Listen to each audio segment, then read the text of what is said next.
देश 'ਚ ਜਿਵੇਂ-ਜਿਵੇਂ ਕਰੋਨਾ ਦੀ ਰਫ਼ਤਾਰ ਮੱਠੀ ਪੈ ਰਹੀ ਹੈ, ਉੱਥੇ ਹੀ ਸੂਬਿਆਂ 'ਚ ਅਨਲੌਕ ਦੀ ਪ੍ਰਕਿਰਿਆ ਵੀ ਲਗਾਤਾਰ ਜਾਰੀ ਹੈ। ਅੱਜ ਦਿੱਲੀ ਦੇ ਸੀਐਮ ਅਰਵਿੰਦ ਕੇਜਰੀਵਾਲ ਵੱਲੋਂ ਇੱਕ ਪ੍ਰੈਸ ਕਾਨਫਰੰਸ ਕਰ ਕਈ ਅਹਿਮ ਐਲਾਨ ਕੀਤੇ ਹਨ। ਦੱਸ ਦੇਈਏ ਕਿ ਇਸ ਤੋਂ ਪਹਿਲਾਂ ਨਿਰਮਾਣਧੀਨ ਕਾਰਜਾਂ ਅਤੇ ਉਦਯੋਗਾਂ ਨੂੰ ਰਾਹਤ ਦਿੰਦੇ ਹੋਏ ਕੰਮ ਦੀ ਇਜਾਜ਼ਤ ਦਿੱਤੀ ਗਈ ਸੀ ਤੇ ਹੁਣ ਦੁਕਾਨਾਂ ਨੂੰ ਵੀ ਖੋਲ੍ਹਣ ਦੀ ਇਜਾਜ਼ਤ ਦੇ ਦਿੱਤੀ ਗਈ ਹੈ। ਦੁਕਾਨਾਂ ਨੂੰ ਹਾਲਾਂਕਿ ਓਡ ਈਵਨ ਦੇ ਫਾਰਮੂਲੇ ਨਾਲ ਖੋਲ੍ਹਿਆ ਜਾਵੇਗਾ। ਦੁਕਾਨਾਂ ਦਾ ਸਮਾਂ ਸਵੇਰੇ 10 ਵਜੇ ਤੋਂ ਰਾਤ ਦੇ 8 ਵਜੇ ਤੱਕ ਨਿਸ਼ਚਿਤ ਕੀਤਾ ਗਿਆ ਹੈ। ਸਰकारी दफ्तरां 'ਚ ग्रुप ए 'ਚ ਸਾਰੇ ਅਫਸਰ ਆਉਣਗੇ ਤੇ ਬਾਕੀ ਦੇ 50% ਹੀ ਆਉਣਗੇ। ਪ੍ਰਾਈਵੇਟ ਦਫ਼ਤਰਾਂ 'ਚ 50% ਸਟਾਫ ਨੂੰ ਆਉਣ ਦੀ ਇਜਾਜ਼ਤ ਹੋਵੇਗੀ ਤੇ ਦਿੱਲੀ ਮੈਟਰੋ 'ਚ ਵੀ 50% ਦੀ ਸਮਰੱਥਾ ਨਾਲ ਹੀ ਸਵਾਰੀਆਂ ਬੈਠ ਸਕਣਗੀਆਂ। ਹਾਲਾਂਕਿ ਲੋਕਡਾਊਨ ਨੂੰ ਵੀ 7 ਜੂਨ ਤੋਂ ਅੱਗੇ ਵੀ ਇੱਕ ਹਫ਼ਤਾ ਹੋਰ ਵਧਾ ਦਿੱਤਾ ਗਿਆ है। सबको नमस्कार। दिल्ली के अंदर अब धीरे धीरे कोरोना की स्थिति बेहतर होती जा रही है। उसी को देखते हुए पिछले हफ्ते से हम लोगों ने अनलॉक करने की प्रक्रिया शुरू की थी। ये ज़रूरी है कि अगर कोरोना की स्थिति बेहतर हो रही है तो अर्थव्यवस्था को वापस पटरी पे लाना भी बहुत ज़रूरी है। पिछले हफ्ते हमने कंस्ट्रक्शन वर्कर्स और फैक्ट्री ये दो सेक्टर्स खोले थे। पिछले एक हफ्ते से कंस्ट्रक्शन एक्टिविटीज़ और फैक्ट्री दोनों खुले हुए हैं, लेकिन कोरोना की स्थिति अभी कंट्रोल में है। पिछले 24 घंटे में लगभग 400 के करीब केस आए हैं। 500 से भी कम हो गए अब केसेस। 400 के करीब केसेस आए हैं और 0.5% के करीब पॉजिटिविटी बची है, संक्रमण दर बची है। तो स्थिति काफ़ी कंट्रोल में है और भगवान करे ऐसे ही कंट्रोल में रहे। तो ये वाला जो लॉकडाउन पिछले हफ्ते ऐलान किया था वो सोमवार को सुबह 5 बजे तक है। उसके आगे भी लॉकडाउन जारी रहेगा, लेकिन काफ़ी सारी और एक्टिविटीज़ में रियायत दी जा रही है, उनको खोला जा रहा है। एक तो जितने बाज़ार हैं, मॉल्स हैं, उनको खोला जा रहा है ऑड इवन के बेसिस पे, कि आधी दुकानें एक दिन खुलेंगी, आधी दुकानें दूसरे दिन खुलेंगी, आधी दुकानें एक दिन, आधी दुकानें दूसरे दिन। 10 बजे से सुबह 10 बजे से शाम को 8 बजे तक दुकान नंबर के हिसाब से, ऑड इवन के हिसाब से दुकानें खोली जाएंगी। दूसरा, जितने दिल्ली में सरकारी दफ्तर हैं उन सरकारी दफ्तरों में ग्रुप ए ऑफिसर्स जो हैं वो 100% काम करेंगे और ग्रुप बाकी उसके नीचे वाले जो हैं वो 50% काम करेंगे। लेकिन जो एसेंशियल सर्विसेज में काम करने वाले कर्मचारी हैं वो 100% काम करेंगे और हर एचओडी डिसाइड करेगा कि किसको एसेंशियल सर्विस कहना है और किसको 50% करना है और किसको 100% करना है। जितने प्राइवेट ऑफिसेज हैं उन सभी प्राइवेट ऑफिसेज में 50% मैन पावर के साथ वो खोले जा सकते हैं और लेकिन कोशिश करेंगे कि ज़्यादा से ज़्यादा लोग वर्क फ्रॉम होम करें और अपने प्राइवेट ऑफिसेज कोशिश करें अपने टाइम को स्टैगर करने की, कि ताकि सब लोग एक साथ सड़क पे ना आए। दूसरी चीज़, जो स्टैंड अलोन शॉप्स हैं और जो एसेंशियल सर्विसेज प्रोवाइड करने वाली शॉप्स हैं वो ऑड इवन के बेसिस पे नहीं, वो रोज खुलेंगी।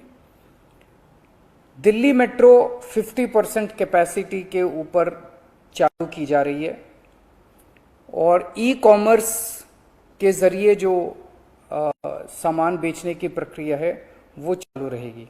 तो मोटे मोटे तौर पे ये चीज़ों की रियायत दी जा रही है और मैं उम्मीद करता हूँ इसके बाद देखेंगे कि आने वाले हफ्ते के अंदर भी कोरोना की स्थिति अगर काबू में रही तो और कई सारी एक्टिविटीज़ को फिर उसके अगले हफ्ते खोलेंगे। थर्ड वेव कहा जा रहा है, एक्सपर्ट्स कह रहे हैं कि थर्ड वेव आएगी, कब आएगी, कितनी भयावह होगी, इसके बारे में किसी को कोई जानकारी नहीं है। लेकिन एक जिम्मेदार सरकार होने के नाते हमारी जिम्मेदारी बनती है कि उसकी पूरी तरह से हम तैयारी करें, ताकि अगर थर्ड वेव आती है, अगर बहुत भयानक होती है, तो सरकार उस वक्त जनता के लिए तैयार हो।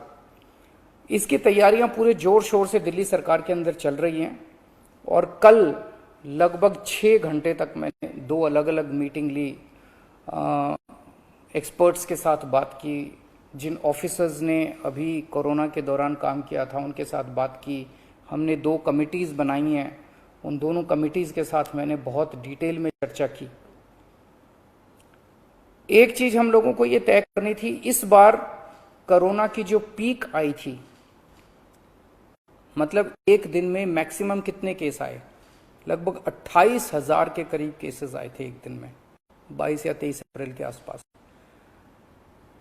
अगली पीक कितनी हो सकती है, तो ये तय किया गया कि अगली पीक 37,000, एक्सपर्ट्स के साथ बात करके, ऑफिसर्स के साथ बात करके, सबके साथ बात करके, कि 37,000 पीक मान के इसकी तैयारी शुरू की जाए।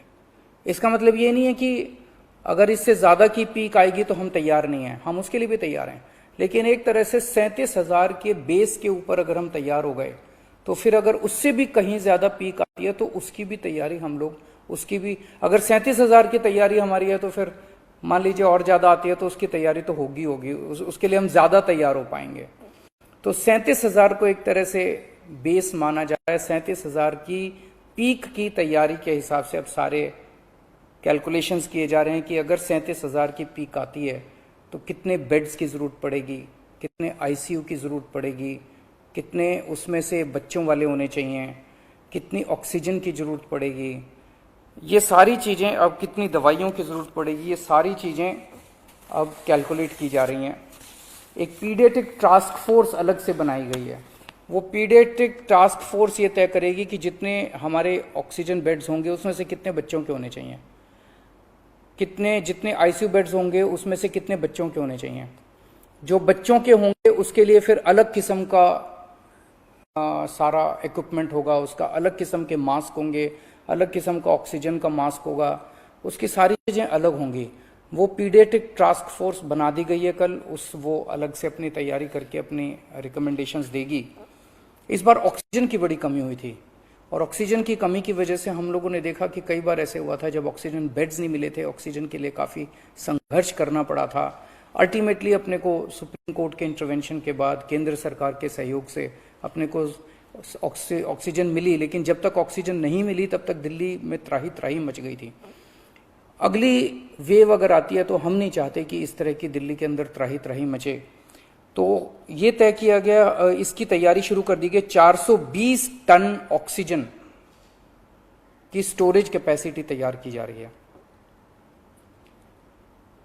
इंद्रप्रस्थ गैस लिमिटेड से बात की गई है और उन्हें 150 टन ऑक्सीजन प्रोडक्शन का प्लांट, 420 टन ऑक्सीजन तो स्टोरेज कैपेसिटी क्रिएट की जा रही है और 150 टन ऑक्सीजन प्रोडक्शन करने के लिए उनको प्लांट लगाने के लिए कहा गया है। उन्होंने कहा 18 महीने लगेंगे, लेकिन जो भी है शुरुआत कहीं ना कहीं तो अपने को करनी पड़ेगी। इसके अलावा इस बार सबसे बड़ी दिक्कत आई थी टैंकरों की। ऑक्सीजन के टैंकर नहीं थे दिल्ली में, दिल्ली इंडस्ट्रियल स्टेट नहीं है, इसीलिए अपने पास ऑक्सीजन टैंकर है ही नहीं दिल्ली में। तो 25 ऑक्सीजन टैंकर्स खरीदे जा रहे हैं ताकि अगर इस तरह की दिक्कत आए ऑक्सीजन की तो हमारे पास अपने टैंकर होने चाहिए। 64 छोटे छोटे ऑक्सीजन के प्लांट्स लगाए जा रहे हैं, वो ऑलरेडी लग रहे हैं और हमें उम्मीद है कि अगले कुछ हफ्तों के अंदर, 1-2 महीने के अंदर ये 64 ऑक्सीजन प्लांट्स लग के तैयार हो जाएंगे। अब ये जो हमने डिसाइड किया कि 37,000 केसेस की पीक के हिसाब से हम काम करेंगे, तो उसके हिसाब से तय किया जाएगा कि कितने ऑक्सीजन बेड्स की जरूरत होगी, कितने आईसीयू बेड्स की जरूरत होगी। उसके हिसाब से फिर तय किया जाएगा कितने ऑक्सीजन सिलेंडर्स की जरूरत होगी। जैसे अभी थोड़े दिन पहले हमने 6,000 सिलेंडर चाइना से इंपोर्ट किए थे, तो और कितने ऑक्सीजन सिलेंडर्स की जरूरत होगी और कितने ऑक्सीजन कॉन्सेंट्रेटर्स की जरूरत होगी। अगले आने वाले 1-2 महीने के अंदर ढेर सारे ऑक्सीजन कॉन्सेंट्रेटर्स दिल्ली सरकार खरीदने जा रही है। दवाइयों को लेकर 2 अहम निर्णय किए गए। एक तो ये कि इस वेव में ये देखा गया कि व्हाट्सएप खूब तेजी से, व्हाट्सएप के ऊपर दवाइयां खूब तेजी से प्रिस्क्राइब की जा रही थी और उसके ऊपर मतलब बात फैल जाए कि ये दवाई बड़ी अच्छी है, तो पूरे समाज के अंदर, पूरे शहर के अंदर, पूरे देश के अंदर उस दवाई की अफरा तफरी मच जाती है। तो एक डॉक्टर्स की और एक्सपर्ट्स की टीम बनाई जाएगी। अगर किसी दवाई की डिमांड होती है तो वो डॉक्टर्स एग्जामिन करके बताएं कि इस दवाई से कोरोना में फायदा होगा कि नहीं होगा।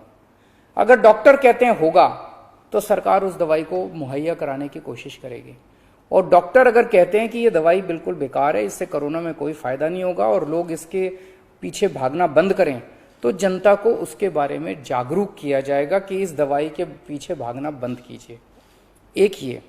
दूसरा, जो जो इम्पोर्टेंट दवाइयां हैं उनकी लिस्टें बना ली गई हैं, उसका कितना स्टॉक चाहिए होगा उतना बफर स्टॉक क्रिएट किया जाएगा। एक्सपायरी डेट्स किस दवाई की कितनी है, एक्सपायरी डेट्स को ध्यान में रखते हुए उन सभी दवाइयों का बफर स्टॉक क्रिएट किया जा रहा है, ताकि अगर जरूर, और प्राइवेट अस्पतालों के भी आदेश दिए जा रहे हैं कि वो भी अपने बफर स्टॉक्स इस तरह से तैयार रखें ताकि अगर महामारी आती है तो हम उसके लिए तैयार रहें। इसके अलावा 2 जीनोम सीक्वेंसिंग लैब्स बनाई जा रही हैं एलएनजेपी हॉस्पिटल में और आईएलबीएस में, ताकि हमें भी पता रहे कि दिल्ली के अंदर जो भी वेरिएंट आ रहा है वो वेरिएंट कौन सा वेरिएंट है, पुराने वाला है या कोई नया वेरिएंट आ गया है, और हमें इस बारे में क्या एहतियात बरतने की ज़रूरत है, हम एक्सपर्ट से पूछ सकते हैं। तो ये बहुत सारी चीज़ें कल चर्चा हुई, ये कुछ चीज़ें मैंने आपको बताई हैं, और आपको यही आश्वासन देना चाहता हूं कि आपकी सरकार पूरी तरह से 24 घंटे लगी हुई है इसमें।